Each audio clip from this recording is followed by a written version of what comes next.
J'appelle tout de suite pour voir comment on concrétise un petit peu tout ça. Marika Frenette, présidente et fondatrice de Wigwam Conseil Ingénierie, et Jean-Michel Morisseau, responsable amélioration, renouvellement, patrimoine de Angers-Loire Habitat. Marika Frenette, vous êtes diplômée en architecture et urbanisme, spécialiste de l'enveloppe performante et de la santé. Vous aborderez ici un de vos atouts qui est, vous l'avez cité comme ça dans le manifeste, la résolution créative des problèmes complexes. Je crois que c'est un des sujets aujourd'hui. Et Jean-Michel Morisseau, vous avez une spécialisation en maintenance des bâtiments et vous dirigez le volet réhabilitation de ALH. Et construction. Et de construction. Vous avez la parole pour une vingtaine de minutes. Tu nous fais signe 5 minutes avant. Hein, parce que comme j'ai fait pour tout le monde. Ça marche. Bonjour à tous et à toutes. Alors, ce qu'on va vous présenter là tout de suite, vous allez voir, il va y avoir un lien avec ce qu'on a vu juste avant. Ça va être un pas de côté. C'est peut-être même l'étape d'après de ce qu'il est en... Parce que j'ai oublié votre nom. Mais ce qui a été présenté juste avant, qui est la réglementation, on va regarder l'étape d'après pour que aussi vous puissiez regarder la feuille de route qui arrive.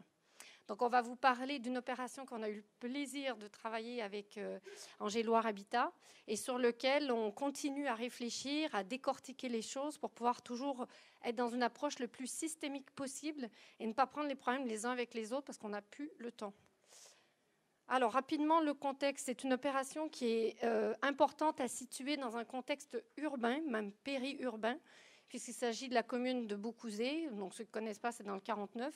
Marika Frenette, si vous pouvez mettre le micro vraiment sur le menton et le sentir en fait sur le menton pour que la salle vous écoute. Celui qui était avant. Alors, donc, c'est une opération donc, qui est dans une périurbain sur des terres agricoles. C'est toujours le questionnement. Il manque de maisons individuelles sur la périurbain d'Angers. Donc, c'est des terres agricoles, mais avec une réflexion poussée du cabinet Goa Joanne Guichard pour travailler au niveau urbain à de la densification quand même. Donc, le projet a été vraiment travaillé très en avant sur la partie, puisque c'était la 3e phase d'une ZAC. Et on voit en fait ici l'opération qui est située, on va la voir je pense sur la prochaine image. Donc l'opération dont il s'agit, c'est les 3 plots qui sont ici.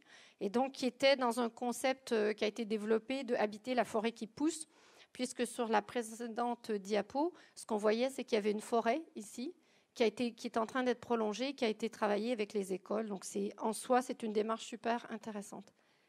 Et donc, justement, cette démarche urbaine, je vais passer la parole à Jean-Michel, a eu une grande importance sur la question du carbone dont on va parler tout de suite après. Oui, bonjour à tous. Donc, au niveau des ateliers qui ont été orchestrés par Wigwam, animés par Wigwam, tout autour de la table, il y a des utilisateurs, donc des propriétaires privés, des bailleurs sociaux, la mairie, l'aménageur, et puis d'autres bureaux d'études, pour travailler justement sur les usages, comment intégrer ce futur quartier qui est en développement, la densité et autres. Et donc, pour nous, en tant que bailleurs, on va dire que 50% du job, il est fait ici. C'est-à-dire que le carbone, on le discute dès le départ avec les aménageurs, les mairies, parce que forcément, on veut enterrer les parkings, on veut tout cacher, sauf qu'aujourd'hui, tous ces complexes-là ont un point carbone important. Donc là, on a d'autres mots à dire pour travailler avec eux sur les fiches de l'eau. Donc c'est là où c'est intéressant, où souvent, on récupère une fiche de l'eau et on doit faire le bâtiment qui a été proposé. Limite, il n'y a plus qu'à le dessiner. Là, on a pu vraiment intégrer une démarche collaborative, processus de conception intégré, pour échanger justement sur les utilisations. Il faut savoir qu'un logement social, c'est une place de parking par logement. Bien souvent, ils ne sont pas tous loués. Donc en faire pléthore, ça n'a pas d'intérêt au niveau bilan carbone. Alors point important, ce n'est pas du tout de la concertation. On est vraiment en train de travailler, c'est même sur la partie urbaine, ce qu'on appelle nous le community planning. C'est de travailler avec l'écosystème humain, la communauté, dans le sens très positif, pour pouvoir imaginer à quelles conditions on serait capable que cette opération soit intéressante. Donc ce qui est intéressant, c'est que les bailleurs sociaux et les promoteurs sont venus à des ateliers où on leur a demandé à quelles conditions vous pensez pouvoir venir construire ici avant que les fiches d'îlots soient faites. Ça, c'est à l'endroit. Ce qui veut dire que du coup, avec ceux qui sont intéressés, on peut réfléchir à comment on fait une opération réussie de par votre expérience sur d'autres opérations. Et du coup, l'architecte urbaniste devient au service d'une réflexion collective. Il a tout son rôle à jouer, mais un rôle qui devient plutôt de transférer l'ensemble des contraintes que personne ne peut avoir seul dans sa tête. Oups, c'était trop vite. Donc là, on voit l'opération. Donc j'ai dit le cabinet. On verra après tous les partenaires là qu'on mettra sur les logos. Peut-être redire aussi pour vous. Donc là, on a l'opération Helios ici. Ouais. Donc on a 3 plots. Marika l'a présenté tout à l'heure. Pourquoi on est venu à faire l'opération Helios, qui était à la base un bâtiment BEPOS avec une analyse ACV, parce qu'on voulait se prémunir de la future réglementation, pas se prémunir, mais préparer, anticiper la future réglementation thermique, parce que quand on a généralisé le BBC en 2010, on a eu pas mal de petits soucis. Je vois quelques confrères de la maintenance. Voilà, on a eu quelques désagréments. Donc là, c'était vraiment de tester, de prendre le temps, de vérifier le retour. On a pu en parler ce matin. Donc sur le premier projet qui a été labellisé en 2014 BEPOS, on a eu 2 ans de retour d'expérience. Et là, Helios, qu'on a livré en mai, là, on est sur le même concept où on va, pendant 2 ans, avec Kipseli, regarder les consommations, voir si on est dans la théorie ou pas. On en a parlé aussi un peu ce matin, mais voilà, c'est du commissioning un peu poussé sur 2 ans. Donc voilà. Et Marika était un peu plus loin après. Alors, sur la partie conception de cette opération, elle a été aussi faite en mode collaboratif. Donc, c'est un processus de conception intégré qu'on a mené avec tous les experts, sans les utilisateurs, parce que Angéloire Habitat, tu l'expliqueras aussi, craignait de mettre les utilisateurs. Or, on a tout fait pour les convaincre, mais c'est pas grave. On ne craint pas, c'est que l'utilisateur en logement social, il passe par une commission d'attribution de logement, tout simplement. Et donc, l'utilisateur final, on ne connaît jamais 3 ans à l'avance. Malheureusement, ça serait plutôt très intéressant. Voilà, par des biais détournés. Puisqu'on l'a fait ailleurs. Mais ce n'est pas grave. Déjà, de faire travailler toute la chaîne d'acteurs, c'est-à-dire tous les professionnels, les bureaux d'études, ensemble depuis la page blanche. Le travail collaboratif, c'est pas je vous explique ce que je vais faire et vous allez venir calculer avec moi et on va faire des réunions ensemble. Donc là, on a commencé page blanche. Et quand vous voyez sur cette photo Joanne avec les bureaux d'études, et c'est Nicolas, non, c'est ça en haut à droite, qui est de chez vous. Oui, Emmanuel. Emmanuel qui travaille sur 3 scénarios d'implantation des bâtiments. C'est maîtrise d'ouvrage, bureau d'études, architectes qui travaillent ensemble à implanter. Et en se posant les questions transversales, c'est quoi la meilleure implantation qui correspond à tous les critères ? Et à plusieurs cerveaux, le projet, on était en phase APS, presque APD, en 6 journées. Donc c'est ça en fait, ne pas travailler en silo, on le dit souvent, mais l'expérimenter, c'est vraiment ne pouvoir travailler complètement différemment. Alors les caractéristiques, on a décidé tout à l'heure d'enlever pas mal de diapos parce qu'on voulait être sûr de pouvoir focaliser sur un point. Donc si vous avez des questions après sur les caractéristiques, donc c'est un bâtiment, peut-être un point important, c'est qu'on a analysé aussi dans le cadre de ces journées en croisée où vous avez l'économiste, nous spécialistes en enveloppe et environnement, bureau d'études thermiques, on a regardé et si on faisait un dépôt en passif, et si on en faisait 3, et si on comparait un passif et un BEPOS, sachant que c'était à peu près les mêmes typologies de logements. Donc tout ça, on a pu le regarder. Économiquement, on a laissé tomber. Aussi parce qu'avec les calculs, ce n'était pas favorable le fait d'avoir un passif sans photovoltaïque. Donc, oui, tu voulais dire quelque chose ? Non, c'est bon, vas-y, tu arrives sur la bonne diapo. Ça. Donc Helios, comme l'a dit Joanne, Marika, ouais, parce que je voyais la photo de Joanne juste avant. Le référentiel qui est travaillé l'été 2016. En novembre 2016, on entend parler du référentiel qui arrive. Et en décembre, on est BEPOS et on est prêt à déposer le permis. Et là, je demande à l'équipe, donc l'ensemble de l'équipe, donc chez Wigwam pour la partie environnementale et puis Kipsili sur la partie énergétique, de travailler, d'ingérer, de digérer et de recracher, on va dire, le référentiel pour voir à quel résultat on tombe. C'était un peu la sachant qu'on ne partait pas non plus de page blanche, puisque comme on fait des ACV depuis 9 ans, on a pu quand même au départ travailler avec des logiciels, mais du coup qui n'étaient pas les mêmes. Donc c'était le challenge, on a fait partie des 7 premières opérations qui ont été suivies, parce que ça nous faisait passer d'un logiciel et d'un mode de calcul, là c'était sur Confi, et de passer à une méthode de calcul qui était en train d'être expérimentée, qui forcément donnait pas exactement les mêmes résultats. Donc, comme vous pouvez le voir, on arrive sur un E3, on est partie énergétique, et C1, entre C1 et C2 pour la partie carbone. Juste pour la petite histoire, on peut être E4, C1 si on a 3 plots, 2 plots sont couverts à l'heure d'aujourd'hui de PV, de panneaux photovoltaïques. Si on couvre le 3e, on passe en E4. Et on peut être E3, C2 si on met une chaufferie bois. Donc on n'a pas souhaité mettre de chaufferie bois sur ce projet-là. Pourquoi ? Parce que sur le premier projet, nous avions déjà une chaufferie bois. Donc on l'avait déjà expérimenté, on voulait expérimenter un autre système. Donc là, on pouvait être sur une chaudière gaz, mais là, on est sur une PAC abso gaz. voilà ce qu'on pouvait dire. Et on voit aussi la performance quand même du bâtiment, où on est atteint là, on dépasse le seuil du C2 sans problème sur les produits de construction de PCE. OK. À partir de là, attachez votre ceinture, on change d'air. Qu'est-ce qui se passe dans les calculs carbone tels qu'ils ont été présentés? Là, je ne parle même pas du fait qu'il faut limiter la construction neuve pour aller vers que la réhabilitation demain. Donc, c'est encore un autre sujet, le carbone dans la réhabilitation. Quand on regarde en fait le calcul qui est fait aujourd'hui sur le carbone, ce qui n'est pas du tout un reproche, parce que c'est vraiment un calcul carbone, il est ramené par mètre carré. Que vous soyez, on l'a dit tout à l'heure pour l'énergie, que vous soyez 2, 3, 4, ça ne change rien puisqu'on calcule le statique. Donc, première chose à observer. Deuxième chose, à partir du moment où on est sur des bâtiments très performants, la part que représentent les matériaux, vous voyez, elle dépasse la question de l'énergie. Ça ne veut pas dire que du coup, le global est plus élevé qu'avant.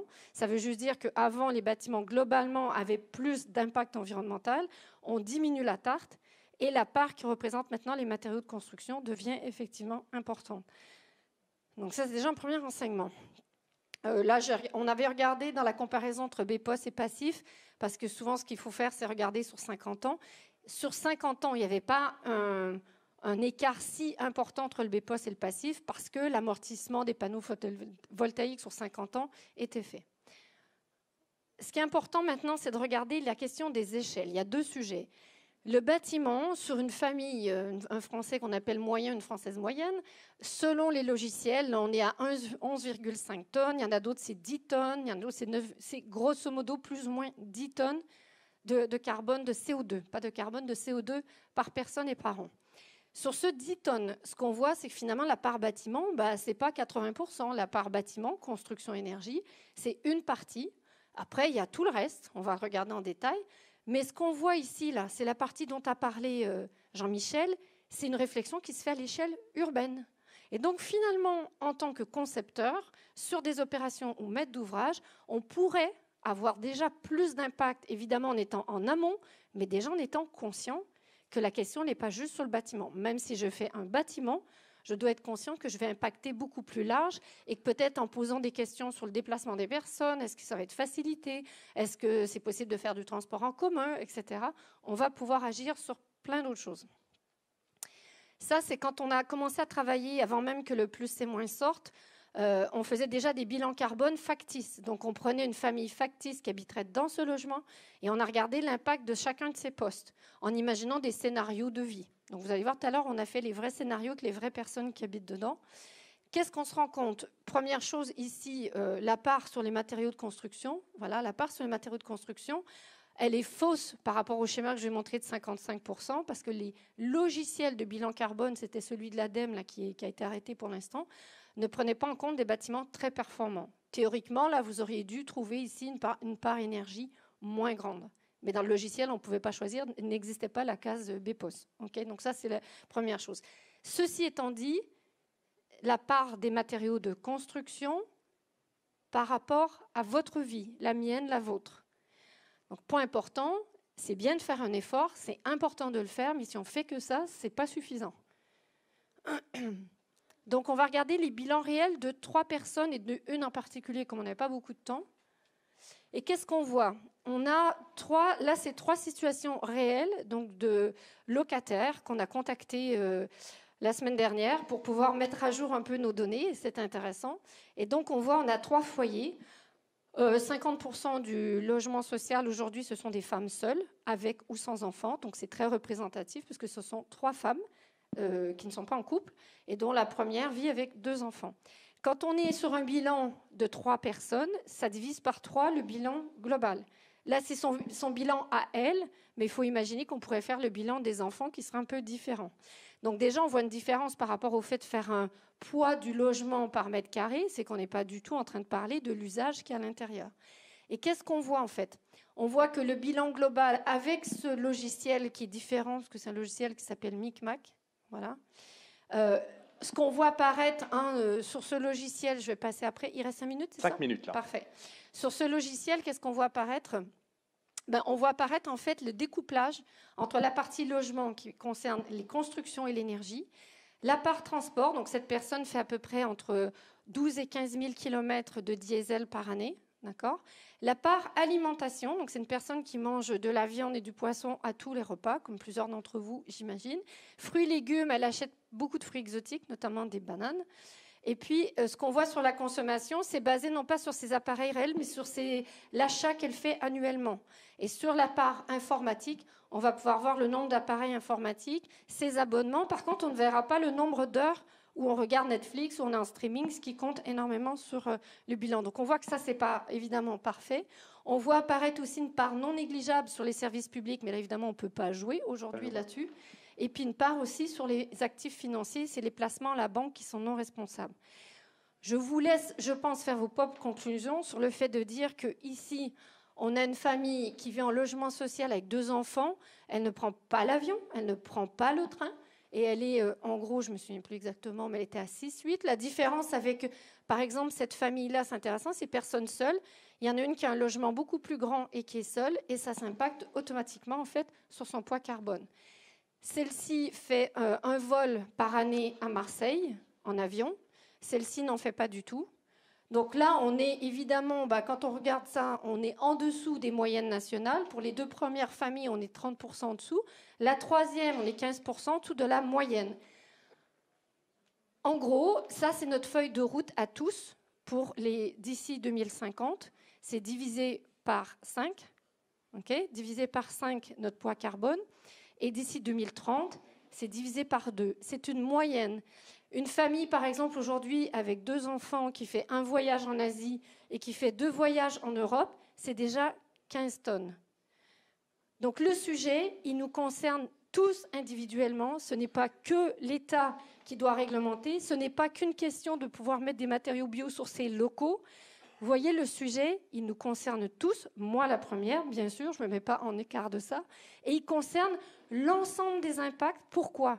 Parce que quelque part, la question, et je laisserai la possibilité à Jean-Michel de conclure, la question, en fait, est de dire pourquoi on fait des bâtiments bas carbone. Est-ce que l'objectif, c'est de faire des bâtiments bas carbone ou d'essayer, nous, les acteurs du bâtiment, de contribuer ? Et si notre objectif, c'est de contribuer, il faut se poser les questions de manière systémique, se dire comment, peut-être je ne sais pas comment, je peux inciter des locataires demain à manger moins de viande et plus de régime protéines végétales. Mais dans tous les cas, si je retiens ce qui est là, je commence à me poser des questions pour moi et je commence à travailler de manière systémique. Et vous allez voir, les bonnes questions, elles vont venir rapidement. C'est vraiment important d'avoir cette conscience-là globale. 2 minutes. Ouais, je n'ai pas grand-chose à dire, Marika a tout dit, mais... Allez-y. Il n'y a pas de consommation carbone quand on applaudit. Non. On peut applaudir, ça n'a pas de coût carbone. Ouais. Non, mais en tout cas, c'était pour... Oui, pardon, vas-y. En tant que bailleur, où est-ce qu'on se place là-dedans ? Alors, comme tu dis, on est peut-être au nœud, là, au nœud de tout le monde. Au bout de tous ces locataires, je ne sais pas, c'est très imagé. Mais... Dans notre travail de résolution créative aujourd'hui, notre questionnement, c'est de dire comment transformer des modèles économiques, par exemple ici de bailleurs sociaux, qui demain peuvent faire un travail d'agrégation pour que demain, on soit dans cette pensée building as a service, usage. Et l'usage, ce n'est pas juste raconter qu'on a suivi la consommation pendant 2 ans, ce qui va être le cas, c'est 50 ans. Les gens vont changer chez Angers. Ils vont changer régulièrement même. Donc la question, c'est cette prise en compte majeure pour nous les professionnels, elle est de regarder soi-même où on en est, et on est soi-même embarqué dans le sujet. Et si on ne fait que travailler sur le bâtiment neuf, bas carbone, biosourcé, allez, oui. Mais en tout cas, retenez, et j'adore le bois, tout le monde le sait, la part du bois en structure dans cette famille, c'est 0,3%. Donc, si on raconte qu'on fait des bâtiments en bois, basse conso, et grâce à ça, on va y arriver, ce n'est pas suffisant. C'est déjà bien. Oui, mais ce n'est pas suffisant. Il faut avoir un holistique. Après, c'est... Marika a pas mal monopolisé, mais la place du bailleur, là-dedans, comment on accompagne les locataires, c'est ça le plus compliqué, parce qu'on ne peut pas y venir tous les jours chez les clients, leur dire de ne pas manger de viande. Déjà, on a peut-être du mal soi-même de le faire, mais voilà, c'est comment... Ouais, tu vas travailler là-dessus. Non, mais comment on se place, c'est... Déjà, nous, on fait des guides d'accompagnement, on essaie d'expérimenter, d'expliquer aux gens. Après, voilà, quelle association ou société peut développer des services. Ce matin, on parlait de les ALEC ou les agences locales pour l'énergie, pour accompagner nos clients au changement. Voilà, il y a plein de choses à remonter. Merci beaucoup. Si on peut applaudir nos deux intervenants.